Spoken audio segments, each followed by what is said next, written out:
Is very unique, as we know, when it comes to electing U.S. senators. 2 years ago, Wisconsin voted to re-elect Republican Ron Johnson, one of the most conservative members of the Senate.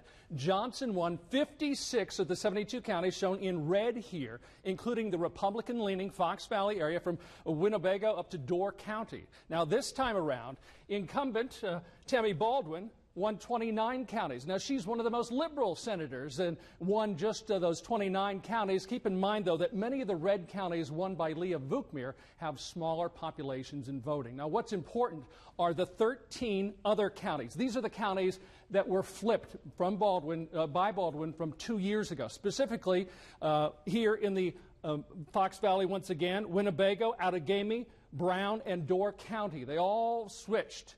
The same counties that voted for Governor Scott Walker this time around. Now, political science professor Wendy Scattergood at St. Norbert College says in our area it came down to a high voter turnout by Democrats, feeling good about the incumbent, and a little pushback against President Trump.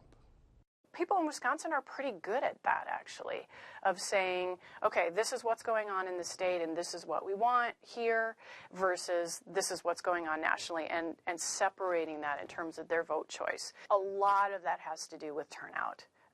But a lot of it also has to do with this idea of backlash. It's that idea of we need to have the parties checking each other, and so they actually want to have that difference. Scattergood points out Wisconsin is pretty much evenly divided between Democrats and Republicans. The other, less partisan voters are generally less interested in politics, and given a choice, will typically stick with the incumbent, which is what they did in this race.